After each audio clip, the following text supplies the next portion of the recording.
Low PE म्हणजे share स्वस्त आणि हाय पीई म्हणजे शेअर महाग हा कन्सेप्ट नेहमीच चालत नसतो. असे आपण उदाहरण समजून घेऊया.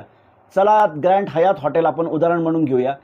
100 रूम्स हॉटेलमध्ये आहे आणि मॅक्सिमम रेंट हा 10,000 रुपये ती हॉटेल चार्ज करू शकते. तर एक क्वार्टर असं आलं ज्याच्यामध्ये 100च्या 100 त्यांच्या रूम्स या रेंटवर चालल्या गेल्या आणि 10,000 रुपये त्यांना पर रूम मागे पण भेटले. आता काय झालं, कंपनीचा प्रॉफिट बिगेस्ट आला, मोठा प्रॉफिट आला. प्रॉफिट मोठा आला, टी व्हीवरचे सगळे अँकर ओरडायला लागले, very good very good.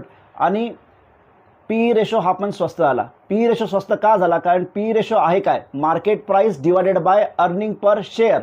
Earning per शेअरमध्ये काय तर प्रॉफिटचं कॉन्ट्रीब्युशन असतं आणि इथं आता प्रॉफिट जास्त आहे तर प्रॉफिटद्वारा इथं डिव्हिजन आहे, डिवायडेड.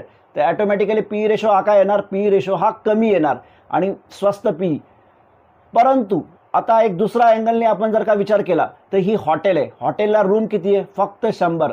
100च्या वरती रूम जाऊ शकता का? नाही. ऑलरेडी 100 रूम मागच्या क्वार्टरमध्ये बुक होता. आता पुढच्या क्वार्टरमध्ये 100 रूम तर राहणार नाही, 80 रूम बुक होतील, राईट. 100च्या वर तर आपण जाऊ शकत नाही आणि 10,000 ही मॅक्सिमम सीमा आहे, तिच्यावरती पण जाऊ शकत नाही. म्हणजे काय तर तुमचं प्रॉफिट हे पडणारच आहे पुढच्या वेळेस आणि प्रॉफिट पडलं की तुमचा पी रेशो हा वाढणारच आहे. आता पी रेशो वाढला मग त्या टाईमला काय झालं, राईट.